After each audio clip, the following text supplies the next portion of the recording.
You ever notice you'll spend 3 hours color coding a study schedule instead of just studying? Or you'll build an elaborate filing system for documents you could have just thrown in one folder called Stuff. Yeah, we need to talk about that. Because here's the thing nobody tells you. Your brain absolutely loves the hard way. Not because it's dumb, because it's smart in the worst possible way. The hard way feels like progress without the risk of actually finishing. Think about it. If you're still setting things up, you can't fail yet. You're in a permanent state of almost starting. And almost starting feels safe, comfortable, productive even. It's productive procrastination.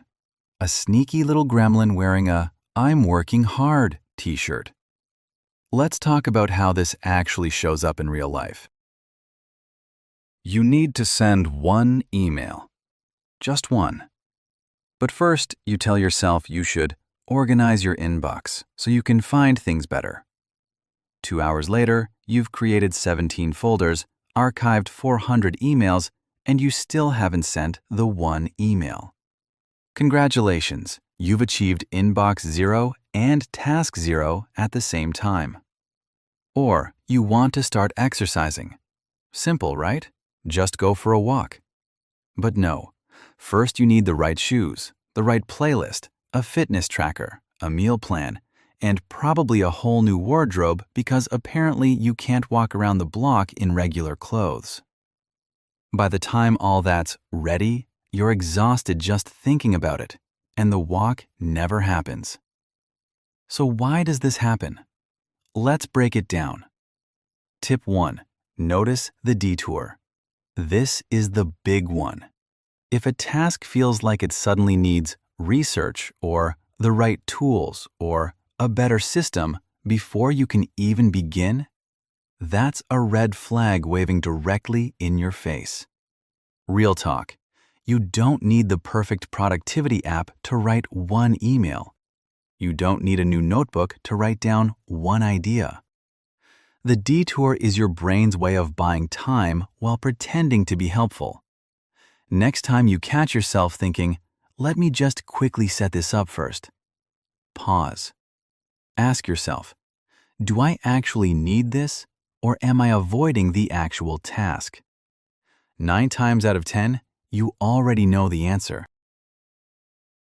Tip 2. Do the ugly version first.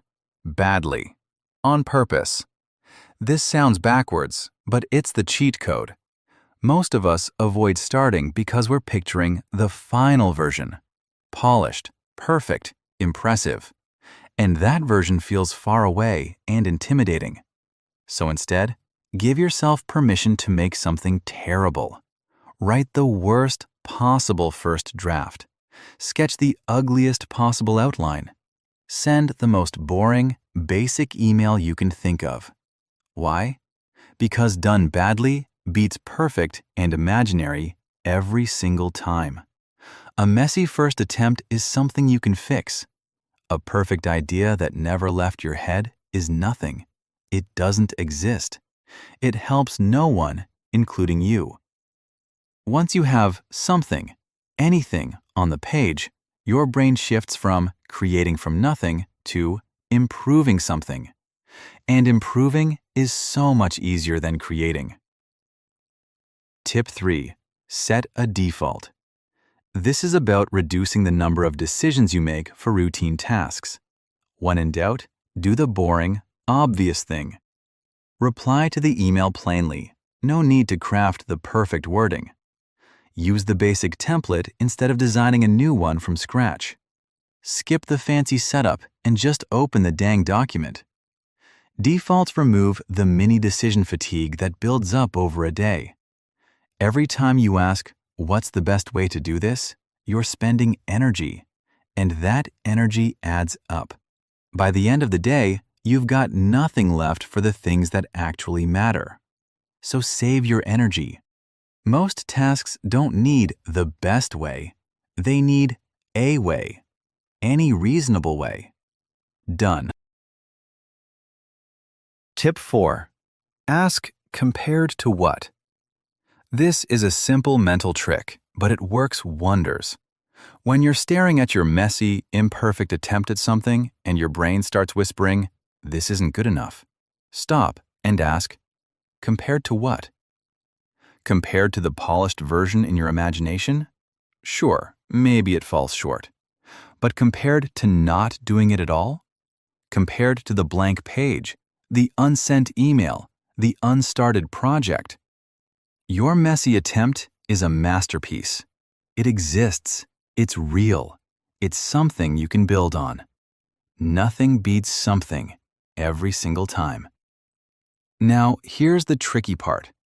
Once you start noticing this pattern in yourself, you'll start seeing it everywhere.